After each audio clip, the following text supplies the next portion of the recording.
고린도 전서 15장 1절에서 11절에 있는 말씀을 우리 다 같이 합독하시겠습니다. 형제들아, 내가 너희에게 전한 복음을 너희에게 알게 하노니 이는 너희가 받은 것이요 또 그 가운데 선 것이라. 너희가 만일 내가 전한 그 말을 굳게 지키고 헛되이 믿지 아니하였으면 그로 말미암아 구원을 받으리라. 내가 받은 것을 먼저 너희에게 전하였노니 이는 성경대로 그리스도께서 우리 죄를 위하여 죽으시고 장사 지낸 바 되셨다가 성경대로 사흘 만에 다시 살아나사 게바에게 보이시고 후에 12 제자에게와 그 후에 500여 형제에게 일시에 보이셨나니 그 중에 지금까지 대다수는 살아있고 어떤 사람은 잠들었으며 그 후에 야고보에게 보이셨고 그 후에 모든 사도에게와 맨 나중에 만삭되지 못하여 난 자 같은 내게도 보이셨느니라. 나는 사도 중에 가장 작은 자라. 나는 하나님의 교회를 박해하였으므로 사도라 칭함받기를 감당하지 못할 자니라. 그러나 내가 나 된 것은 하나님의 은혜로 된 것이니 내게 주신 그의 은혜가 헛되지 아니하여 내가 모든 사도보다 더 많이 수고하였으나 내가 한 것이 아니요 오직 나와 함께 하신 하나님의 은혜로라. 그러므로 나나 그들이나 이같이 전파하매 너희도 이같이 믿었느니라. 아멘. 기도합니다. 은혜로우신 하나님 감사드립니다. 하나님의 사랑, 아버지, 우리가 잘 알기에 주님 험하고 힘든 이 세상을 하나님을 의지하며 살아갑니다. 주님께서 부활하심으로 인해서 우리들에게 부활의 생명을 주신 것을 감사드립니다. 오늘도 귀한 말씀을 전할 때에 아버지, 이 말씀이 아버지 잘 전해질 수 있도록 또 저를 비롯해서 모든 성도들이 주의 말씀의 은혜가 될 수 있도록 축복하여 주시고 복내려 주옵소서. 감사합니다. 예수님의 이름으로 기도드립니다. 아멘. 아멘. 감사합니다. 어떤 분야이든 이론보다는 경험이 더 중요합니다. 아무리 완벽한 이론을 가지고 있다 할지라도 그것을 현실에 적용하다 보면 반드시 문제가 생깁니다.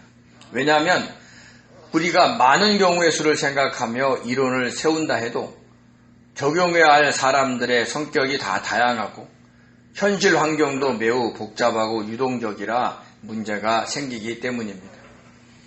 컴퓨터 분야에서도 보통 어떤 프로그램을 개발하면 그것을 수정 보완하는 과정이 개발하는 시간보다 훨씬 오래 걸립니다. 생각지도 않는 문제들이 발생하거든요. 자주 사용하는 것들의 문제들은 빨리 발견되어 수정 보완하지만 어쩌다가 아주 드물게 사용하는 것들의 문제들은 아주 오랜 시간이 지나서 그것을 사용할 때에야 발생을 합니다. 그러면 그때 수정 보완해야 합니다. 그래서 프로그램은 이론적으로 생각하여 개발하는 시간보다 현실에 적용하여 수정 보완하는 시간이 더 오래 걸리는 것입니다. 기독교의 교리도 마찬가지입니다.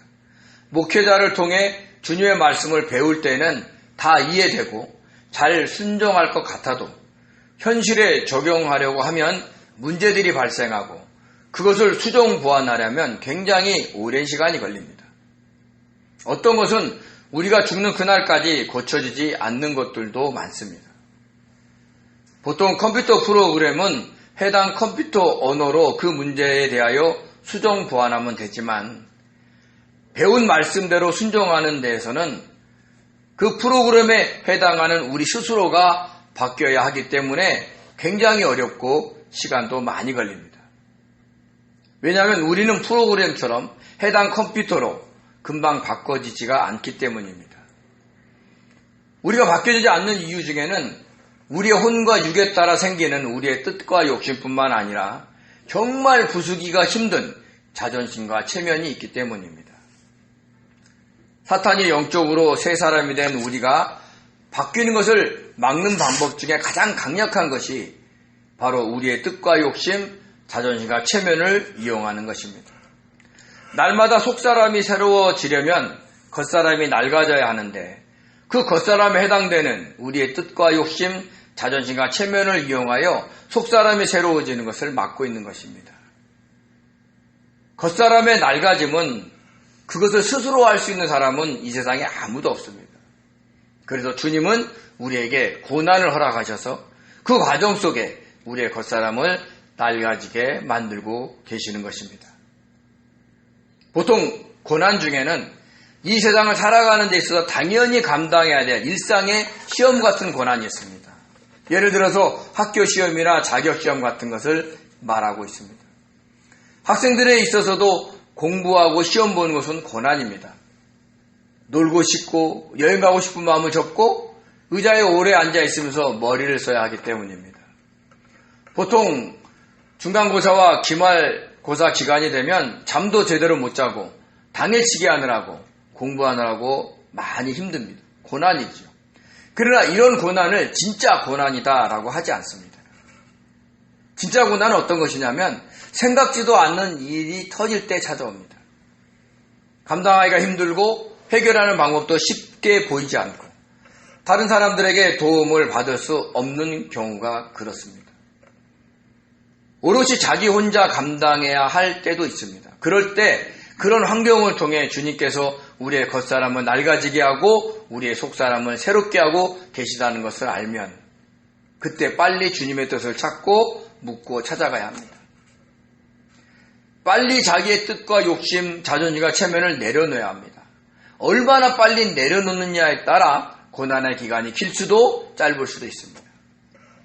자기의 욕심과 뜻을 내려놓으면 모든 것을 잃는 것처럼 생각될 수 있고 자존심과 체면을 내려놓으면 자기라는 존재가 사라지거나 부정당하거나 무너지는 것처럼 생각될 수도 있습니다. 그러나 그것을 내려놓으면 생각지도 않는 평안이 몰려오고 주님이 주시는 다른 해결책이 올 때가 많습니다. 적절한 예인지는 모르겠지만 최근에 제가 경험한 것을 한번 말씀드리려고 합니다. 지난 종료주일에 일어나 교회 여전대 헌신 예배의 말씀을 전하게 되었습니다. 그래서 전도사님에게 말씀을 전해달라고 부탁을 하고 밴드 라이브 방송을 위해서 우리 김유숙 권사님에게 밴드 리더를 위임했습니다. 그래서 저는 주님의 은혜와 성령의 역사하심으로 일어나 교회에서 말씀을 잘 전했고 전도사님도 우리 교회에서 말씀을 잘 전했습니다. 그리고 전도사님이 다시 밴드 방송을 위해서 리더를 저에게 위임했는데 그만 제가 밴드 계정이 2개가 있었던 겁니다. 사실 왜 계정이 2개 있는지도 사실 잘 모릅니다. 아마 2년 전에 핸드폰을 바꿀 때 생긴 것 같습니다. 문제는 제가 지금 리더로 있는 계정으로 위임한 것이 아니라 전에 사용했던 계정으로 위임한 것입니다. 그 계정에 저와 집사람이 같이 찍은 프로필 사진이 있었거든요. 누가 봐도 그 계정으로 리더를 위임하는 것은 당연한 일이었습니다. 그런데 문제는 그로 인해서 우리 교회 밴드 리더의 역할을 할 사람이 없어지게 된 거죠. 그러면 이제 주일날 라이브 밴드 방송을 하지 못하게 된 것입니다. 특히 밴드는요, 상담원과 통화할 수 있는 고객센터가 없습니다. 헬퍼 문의만 모바일로 할 수 있습니다. 전도사님이 방법을 알아봐서 제가 문의를 했는데 이것이 챗봇 상담이었어요. 즉 AI가 상담을 하는 겁니다. 계정을 로그하고 문제를 설명하자 답변이 왔습니다. 그런데 알려준 대로 해도 문제가 해결되지 않아 계속 문의를 했는데 똑같은 답변만 오는 겁니다. AI 상담이라 같은 유형의 문제이므로 같은 답변만 앵무새처럼 온 것입니다. 물론 그 과정 중에 주님께 이 문제를 해결해 달라고 계속 기도하고는 있었습니다. 그런데 계속 같은 답변만 듣고 해결책은 보이지 않고 하루 이틀이 지나고 주일이 가까우니까 은근히 화가 나기 시작했어요. 그래서 헬퍼 문의할 때 아예 썼어요. 계속 다 같은 답변을 하면 어떡하냐. 화가 나고 짜증이 난다라고 써서 보냈습니다. 그래도 여지없이 똑같은 답변이 왔습니다. 그때 이런 식이라면 해결책이 없겠구나라는 생각이 들어 포기를 했습니다. 그리고 새로운 밴드를 다시 개설해서 밴드 방송을 해야 되겠다라고 생각을 했습니다. 그랬더니 마음이 갑자기 평안해지면서 화도 짜증도 나지 않았습니다. 그렇게 포기하고 있었는데 통화 중에 전도사님이 PC밴드로 들어가 보라는 것이었어요. PC밴드는 화면이 커서 더 자세히 보여서 해결책이 있을 수 있으니까 한번 들어가 보라는 겁니다. 안 그래도 컴퓨터가 서투른 제가 그래도 노트북에 PC밴드를 설치하고 들어가려고 하는데 인증화면이 뜨면서 휴대폰이나 카톡이나 네이버로 로그할 수 있다라고 화면이 떴어요. 그때 주님께서 저에게 네이버로 로그를 해보라는 마음을 주셨어요. 그동안 휴대폰에서 휴대폰 번호로 들어갔었거든요. 그래서 네이버로 로그를 하니까 예전 계정으로 들어간 거예요. 그 순간 얼마나 할렐루야 하면서 주님께 감사했는지 모릅니다. 내려놓으니까 이게 주님께서 해결해 주시는구나 하는 생각이 들어서 정말 감사했어요. 그래서 지금 라이브로 밴드 방송을 하고 있는 겁니다. 주님께서 해결해 달라고 기도하지만 해결되지 않자 화도 나고 짜증도 난 것입니다. 그것이 저의 모습이며 여러분의 모습입니다. 아무리 주님만 바라본다 해도 현실을 접하고 있기에 이런 연약한 모습이 나오는 겁니다. 하다 안 돼요. 해결하라는 뜻을 내려놓자 그때 주님께서 지혜와 마음을 주셔서 해결하게 하신 겁니다. 이번 경우는 이렇게 해결이 됐지만 해결이 안 될 수도 있는 겁니다. 그렇지만 이렇게 내 뜻을 내려놓는 것이 정말 어렵기 때문에 화나고 짜증나서 여기까지 가면 내가 안 되겠다라고 포기를 하니까 그때 전도사님과 저에게 주님께서 좋은 생각을 주셔서 이렇게 해결을 하신 겁니다. 이런 유형의 일은 우리 삶에 일어나는 작은 고난이지만 자기 뜻을 내려놓을 때 주님께서 해결하시는 경험을 통해 주님을 인식하게 되고 자기 함께 계심을 믿게 되는 겁니다. 이런 작은 경험을 통해 이론으로만 교리로만 배운 우리와 함께 계시는 임마누엘 주님을 실제로 느낄 수가 있는 겁니다. 그러면 주님을 믿는 믿음이 점점 강해지고 속사람인 우리의 영은 날마다 새로워지고 하나님과 더 친밀하게 사귈 수가 있게 되는 겁니다. 우리 주임제교회 모든 성도님들이 이런 작은 경험들을 풍부하게 가져서 굳건한 믿음을 간직하시기 바랍니다. 우리 기독교는 사랑의 종교, 믿음의 종교, 진리의 종교이면서 또한 부활의 종교입니다.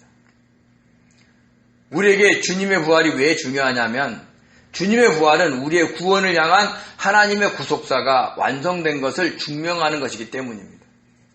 또한 주님의 부활이 중요한 것은 우리가 죽음 위의 모습을 보여주셨기 때문입니다. 모든 사람은 죽음 이후의 삶에 대해 무척 궁금해합니다. 그래도 어떤 사람은 죽으면 그것으로 끝난다라고 하기도 하고 또 어떤 사람은 천국과 지옥이 있는데 착한 사람은 천국으로 나쁜 사람은 지옥으로 간다라기도 합니다. 그러나 저와 여러분은 주님을 믿는 사람은 천국에 가고 주님을 믿지 않는 사람은 불못에 떨어진다라고 주장을 하고 있습니다.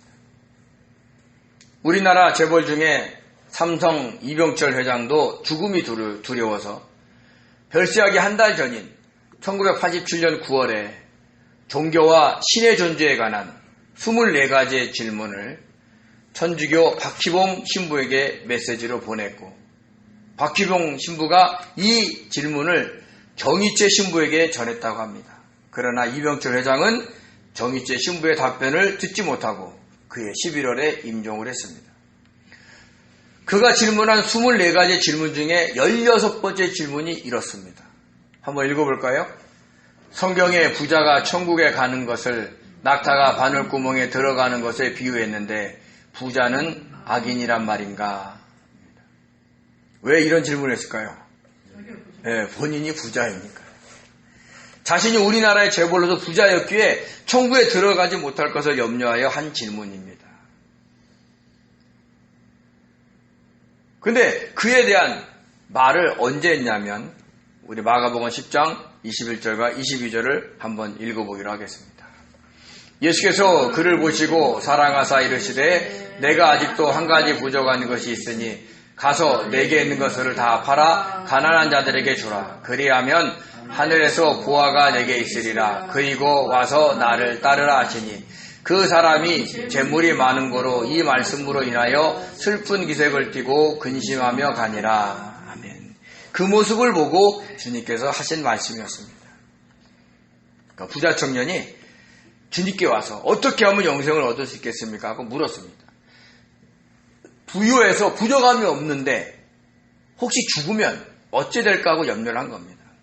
그러자 주님은 살인하지 마라, 부모를 공경하라 하고 10계명에 있는 5계명과 10계명에 대해 10계명까지를 설명하면서 이야기를 해서 잘 지켜라라고 얘기를 했습니다. 그 말을 들은 청년이 뭐라고 하냐면 주님, 저는 어릴 때부터 그것을 지켰습니다 라고 얘기했습니다. 그러자 주님이 그를 사랑스럽게 쳐다보면서 한 가지 부족한 것이 있다고 하신 겁니다. 그러면서 내가 가지고 있는 것을 팔아 가난한 자들에게 나눠주면 하늘에 부화가 있을 것이고 그런 후에 너는 나를 따르라고 하셨습니다. 그러나 그 청년은 재물이 많아 이 말씀에 순종하지 못하고 간 것입니다. 그때 떠나는 그 청년을 보고 주님께서 하신 말씀입니다. 부자가 천국에 들어가는 것이 낙타가 바늘기로 들어가는 것보다 어렵다라고 말이죠. 그럼 저와 여러분은 천국에 쉽게 들어가겠죠. 부자가 아니니까. 얼마나 다행인지 몰라요. 자, 그럼 이 세상에는 모든 부자는 천국에 들어가지 못하는 악인일까요? 아닙니다. 주님이 하신 말씀은 단순히 돈이 많은 것을 지적하는 것이 아닙니다. 돈이 많은 것을 의지하고 자랑하는 청년이 와서 영생의 문제를 물어보았기 때문에 그런 말씀을 하신 겁니다. 사람들은 이 부자 청년처럼 재물이 많을 수도 있고 또 남다른 재능이 있을 수도 있고 때로는 자존심과 체면이 강할 수도 있습니다. 즉 주님을 따르지 못하게 하는 그 무언가를 가지고 있는 사람이 부자인 것이고 한 가지 부족한 사람입니다. 남편과 아내를 너무 사랑하고 의지하면 그것이 그 사람에게는 한 가지 부족한 것입니다. 자녀들을 너무 사랑하고 그를 의지하면 그것이 그 사람에게는 한 가지 부족한 겁니다. 당연히 돈과 재산을 의지해도 그것이 그 사람에게는 한 가지 부족한 것이 됩니다. 어떤 사람은 일하기를 너무 좋아했어요. 그럼 그것도 그 사람에게는 한 가지 부족한 겁니다. 그러니까 자기가 뭔가 자랑하고 있는 것, 자기가 뭔가 의지하고 있는 것을 가지고 주님께 나오는 사람이 부자 청년이고 그리고 저와 여러분인 겁니다. 주님이 그 청년에게 뭐라고 말씀하셨습니까? 가난한 자들에게 나눠주고 너는 나를 따르라고 했습니다. 이 말씀은 단순히 돈을 다 나눠주고 목회의 길을 가라, 선교사의 길을 가라라고 하신 말씀이 아닙니다.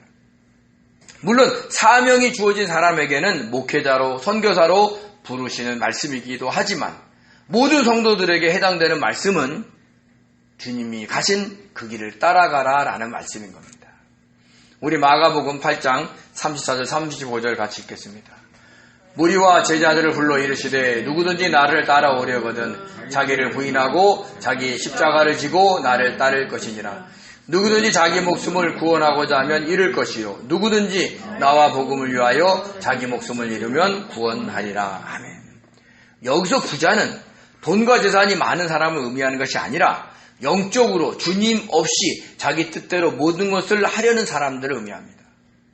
돈이 없어도 주님의 뜻을 거절하며 자기의 뜻과 욕심대로 자기의 자존심과 체면을 고집하며 사는 사람도 부자입니다.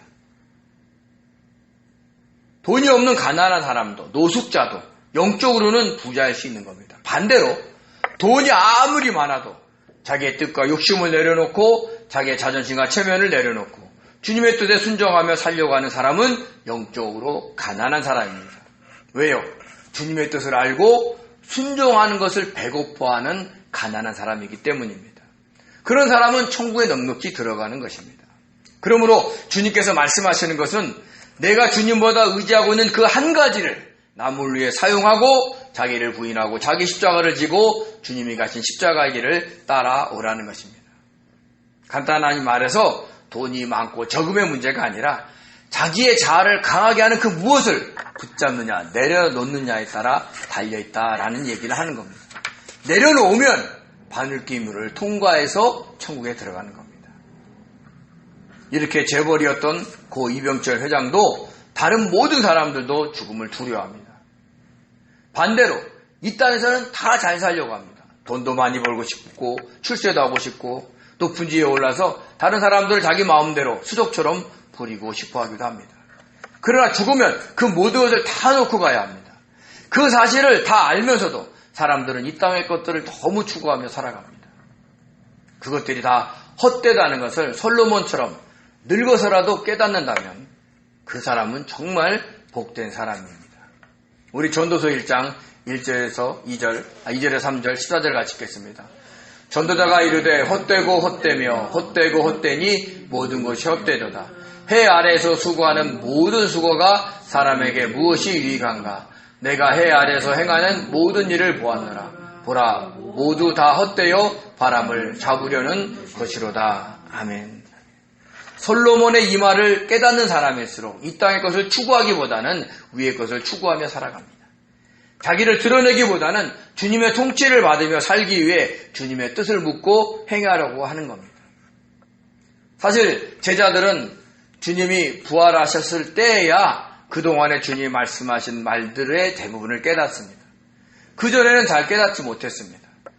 함께 동행하는 주님께서 놀라운 이적과 기적을 일으키고 수많은 사람들이 몰려드니까 주님의 나라가 이 땅에 이루어질 줄 알았어요. 심지어는요, 고난주간에도 서로 누가 크냐라고 다투기도 했습니다. 누가복음 22장 24절과 27절입니다. 또 그들 사이에 그중 누가 크냐 하는 다툼이 난지라 예수께서 이르시되 이방인의 임금들은 그들을 주관하며 그 집권자들은 은인이라 칭함을 받으나 너희는 그렇지 않을지니 너희 중에 큰 자는 젊은 자가 같고 나스린 자는 섬기는 자와 같을지니라.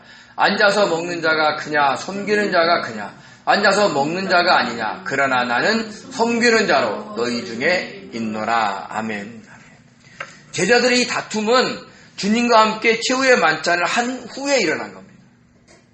떡을 가지사 축사하시고 받아 먹으라. 이것은 내 몸이니. 잔을 가지사 감사기도 하신 후에 이것을 마시라. 이것은 죄사함을 얻게 하려고 많은 사람을 위하여 흘리는 바 나의 피 곧 언약의 피니라라고 하시면서 경건하게 거룩하게 만찬을 마친 후에 일어난 사건이란 말입니다. 그때까지 제자들은 주님께서 인자가 죽고 3일 만에 다시 살아나리라 하는 그 말씀의 의미를 제대로 알지도 못하고 알려고 하지도 않았던 겁니다. 그래서 최후의 만찬 후에 누가 크냐라고 다퉜던 것입니다. 이 땅에 주님의 나라가 임할 때 서로 높은 자리에 오르려고 했던 겁니다. 그랬던 그들이 주님께서 겟세마네 동산에서 잡히실 때는 모두 도망갔습니다. 십자가에 못 박혀 죽으실 때는 사도 요한을 제외한 다른 제자들은 그 근처에 있지도 않았습니다. 로마 군병들에게 잡힐까봐 숨어 있었던 겁니다. 그렇게 이 땅의 권력을 탐하고 자신의 생명을 소중하게 했던 제자들이 부활하신 주님을 만난 후부터는 완전히 달라졌습니다. 우선 부활하신 주님은 게바인 베드로와 12제자에게 보이셨습니다. 고린도전서 15장 5절입니다. 같이 읽겠습니다. 게바에게 보이시고 후에 12제자에게 와. 아멘. 요한복음 20장 19절에서 20절입니다. 이날 곧 안식 후 첫날 저녁 때에 제자들이 유대인들을 두려워하여 모인 곳의 문들을 닫았더니 예수께서 오사 가운데 서서 이르시되 너희에게 평강이 있을지어다. 이 말씀을 하시고 손과 옆구리를 보이시니 제자들이 주를 보고 기뻐하더라. 아멘. 분명히 문이 닫혔어요. 로마 군병들이 무서워서 문을 꼭꼭 잠그고 있었어요. 그런데 주님이 들어오신 겁니다. 문으로 들어온 것이 아니라 시공간을 초월한 부활의 몸으로 오셨기에 그냥 나타나신 겁니다. 그리고 제자들에게 손과 옆구리를 보이셨습니다. 주님께서 십자가에 못 박히실 때 난 상처이기에 제자들이 금방 알아볼 수 있도록 보여주신 겁니다.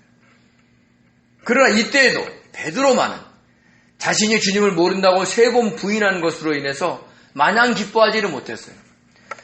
그래서 다른 일부 제자들과 함께 디베라 바다인 갈릴리 바다에 가서 어부로 살았던 겁니다. 그러자 주님께서 그곳까지 오셔서 베드로를 회복시키십니다. 우리 요한복음 21장 17절 같이 읽겠습니다.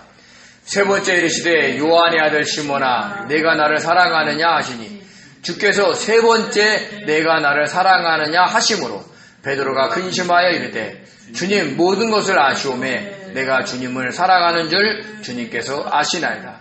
예수께서 이르시되 내 양을 먹이라. 아멘. 그가 3번 부인했기 때문에 주님은 3번 물으시면서 그를 회복하신 거예요. 그러니까 얼마나 마음이 힘들겠어요. 그런데 이 사건 이후로 베드로는 죽는 그날까지 복음을 전하는 사명자가 됩니다. 이렇게 주님은 부활하신 후에도 40일 동안 이 땅에 머물면서 제자들과 무리들에게 나타나신 겁니다. 이번에는 500여 명에게 동시에 나타나셨다고 했습니다. 어디서 그들에게 보이셨는지 성경에서는 정확하게 장소가 나와 있지 않습니다. 그런데 아마 감람산에서 승천하실 때가 아닌가 이렇게 봅니다. 우리 고린도전서 15장 6절을 같이 읽겠습니다. 그 후에 500여 형제에게 일시에 보이셨나니 그 중에 지금까지 대다수는 살아있고 어떤 사람은 잠들었으며. 아멘. 누가복음 24장 50절에 53절입니다. 예수께서 그들을 데리고 베다니 앞까지 나가사 손을 들어 그들에게 축복하시더니 축복하실 때에 그들을 떠나 하늘로 올라가시니 그들이 그에게 경배하고 큰 기쁨으로 예루살렘에 돌아가 늘 성전에서 하나님을 찬송하니라. 아멘. 사도행전 1장 12절입니다. 제자들이 감람원이라는 산으로부터 예루살렘에 돌아오니 이 산은 예루살렘에서 가까워 안식일에 가기 알맞은 길이라. 아멘. 아멘. 누가복음과 사도행전은 누가가 쓴 겁니다. 같은 저자가 썼는데 주님의 승천 기사를 누가복음 24장 마지막 절에 그리고 사도행전 첫 장에 썼는데 누가복음에서는 베다니로, 사도행전에서는 감람산으로 쓴 겁니다. 그런데 우리가 언뜻 보면 다른 장소 같아도 여기는 다른 장소가 아닙니다. 왜냐하면 베다니가 감람산 동쪽 기슭에 있었기 때문에 두 표에는 같은 장소를 의미하고 있기 때문입니다. 이때 500의 형제를 만난 것이 아닌가 합니다. 그리고 그들 중에 120명이 마가 다락방에 모여 오순절날 성령이 임하실 때까지 기도한 것 같습니다. 그리고 그렇게 부활하신 주님을 통해서 그들이 변화되고 있었던 겁니다. 또 언제인지는 정확히 모르겠지만 주님은 자기의 육신의 형제들까지 보이셨습니다.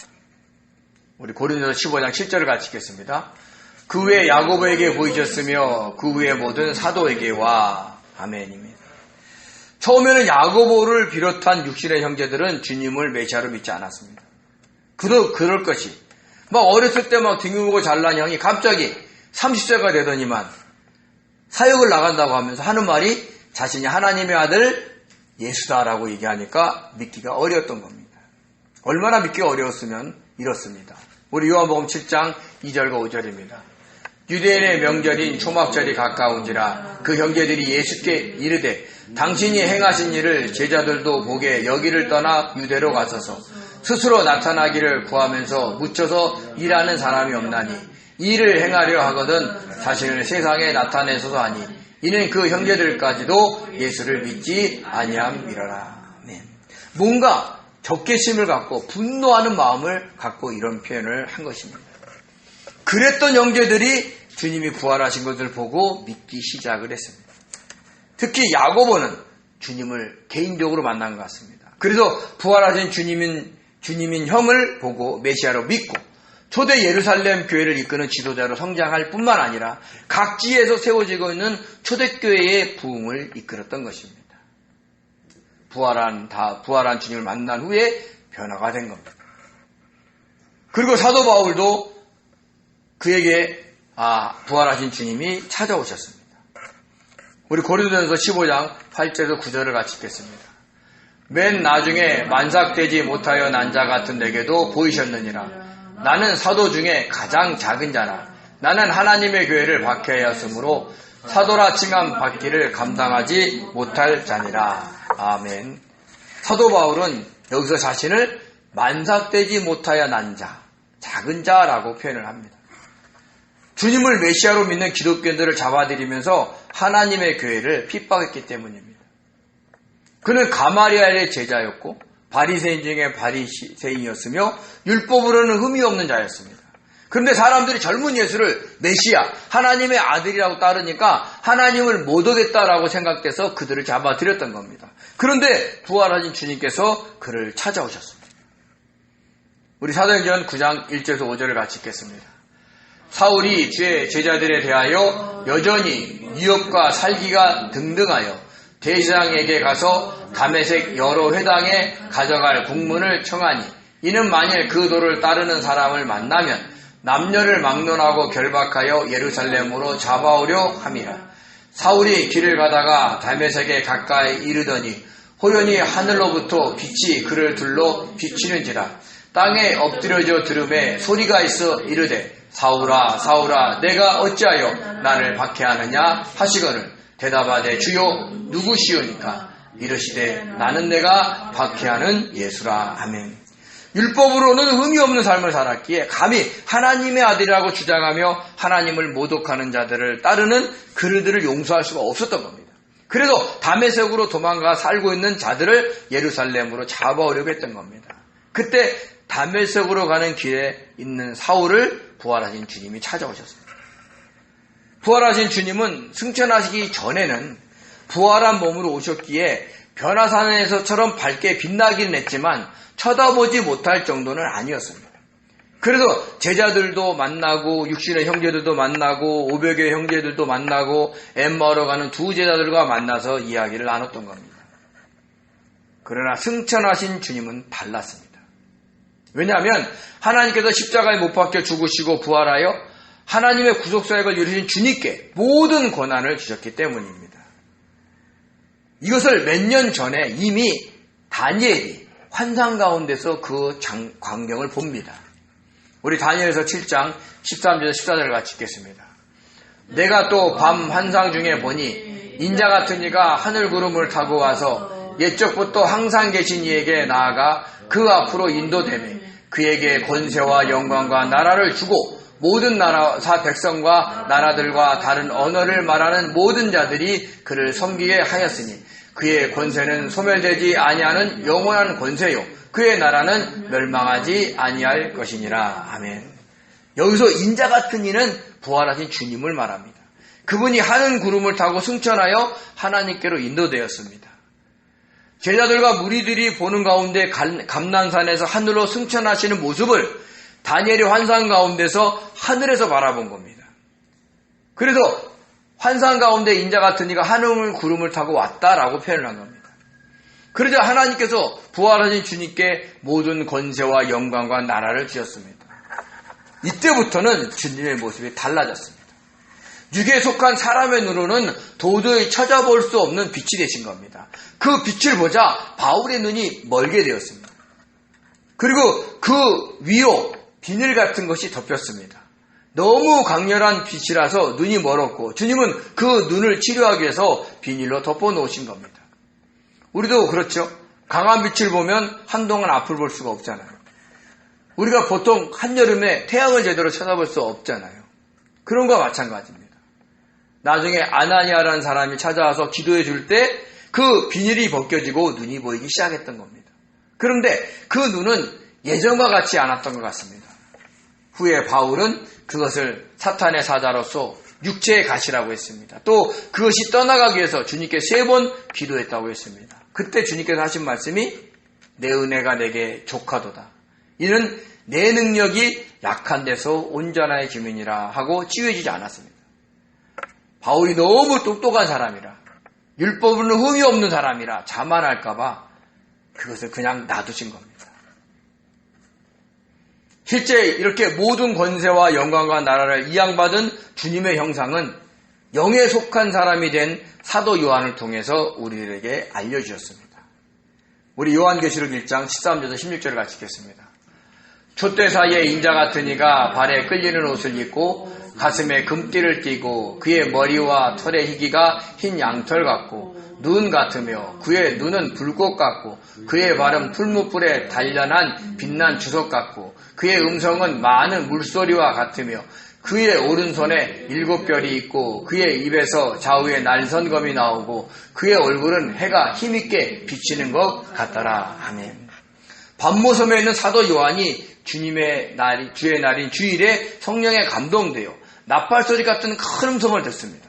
그래서 뒤를 돌아보니까 주님이 이런 모습을 하고서 계셨던 겁니다.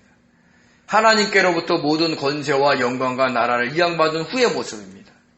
지금도 주님은 이런 모습으로 우리와 함께 계십니다. 어떤 적도 대항할 수 없습니다. 아마 우리가 죽을 때 만나게 될 주님의 모습이 이 모습입니다. 그래서 영적인 지도자들 중에서는 사람이 죽으려고 할 때 순수하게 빛나는 분을 쫓아가라 라고 이야기도 하기도 합니다. 왜요? 이런 모습으로 오실 것이니까요. 그러니까 저와 여러분도 이 계시록의 1장 13절과 12절의 말씀을 자주 보셔야 돼요. 혹시 어느 순간 갑자기 주님이 데려갈 때 이 모습인 나를 확인해야 되니까. 그러나 율법으로 흠이 없었던 육적으로 가득했던 바울을 만나실 때는 강렬한 빛으로 온 것입니다. 나중에 바울이 영에 속한 사람이 되어서 3층전에 끌려 올라갔을 때에는 사도 요한이 본 주님의 이 모습을 그도 보았을 것입니다. 이렇게 부활하신 주님을 만나서 오순절날 성령의 충만을 받은 제자들은 이 땅의 것에 연연하지 않았습니다. 순교하기까지 천국 복음과 십자가의 복음을 전했던 것입니다. 부활하신 주님을 만나니까 혼과 육으로 오는 자기의 생각과 뜻, 그리고 욕심과 욕망, 자존심과 체면을 내려놓고 주님의 뜻에 순종하며 살려고 했던 겁니다. 이렇듯 부활하신 주님을 만나야 성령이 역사하고 그래야 우리의 자아를 내려놓고 변화되어서 주님의 뜻에 순종하며 사는 성도들이 되는 것입니다. 무슨 일이든 주님을 생각하며 주님의 뜻을 물어보시기 바랍니다. 그러면 주님께서 빛으로 오셔서 성령의 조명하심으로 우리와 함께 하실 겁니다. 그것이 때로는 PC밴드에서 네이버로 녹음하라고 알려주시는 것이고 또 순간 머릿속에 빛이 비춰져서 어떤 일에 대한 해결책을 알려주기도 하시는 겁니다. 이렇게 작은 문제이고 작은 고난이라도 주님을 의지하며 살면 부활하여 빛으로 오신 주님을 성령이 조명하셔서 경험하게 만들어진다는 겁니다. 이런 경험이 많아야 우리의 믿음은 흔들리지 않을 것이고 영원한 하나님의 나라에 들어가게 될 것입니다. 죽을 때에도 사도 요한이 본 주님의 그 모습을, 빛으로 둘러싸인 주님의 그 모습을 우리는 보면서 죽을 것입니다. 그 다음에는 어떻게 돼요? 우리도 부활체로 변화돼서 주님과 함께 우리가 살게 되는 것입니다. 얼마나 행복할까요? 모든 고난과 고난을 이양받은 만왕의 왕의 모습을 발견했을 때 우리가 얼마나 기쁠까요? 그래서 우리는 죽음도 우리는 기대를 해야 되는 거예요. 왜요? 그분을 만날 소망이기 때문에. 이런 경험들을 주님은 이 모습으로 우리에게 오셨다니까요. 근데 우리가 알 수 있는 것은 빛으로 오는 거예요. 근데 빛으로 오는 거는 밖에서 비치는 빛이 아니라 우리 안에 성령이 조명하셔서 우리가 주님께 물어보면 깜빡 빛을 비춰서 깨닫게 하시고 그러는 거예요. 그러므로서 주님이 알려주시는 길을 찾아갈 때 경험되어지는 부활의 주님을 알게 되는 겁니다. 이런 경험들이 있어야 저와 여러분이 이 땅에 힘들고 어려운 이 땅에 우리가 넉넉히 이기면서 살게 되는 것을 믿으시기 바랍니다. 이렇게 부활하신 주님, 모든 고난을 이양받은 주님을 날마다 경험하며 사는 복된 성도들 되시기를 예수님의 이름으로 축원드립니다. 기도하겠습니다. 은혜로우신 하나님, 주님의 사랑이 어찌 큰지 우리가 다 알 수 없으면서도 우리는 아버지 주님을 사랑한다라고 이야기를 합니다. 부활하신 주님, 또 모든 고난을 이양받은 그 주님의 모습을 우리가 놓치지 않게 도와주시고 주님이 그 모습으로 우리가 함께 계신다는 걸 알게 도와주시고 힘들고 어렵고 답답하고 짜증나는 많은 일들 속에서 사탄이 우리를 넘어뜨리고 할 때 우리가 넉넉히 이길 수 있는 능력의 사람들 될 수 있도록 도와주시옵소서. 매 순간 주님을 의지하며 주님이 보여주시는 조명하시는 빛을 비춰주시는 그 길을 따라갈 줄 아는 성도들이 될 수 있도록 축복하여 주시옵소서. 감사하며 예수님의 이름으로 기도드립니다. 아멘. 아멘.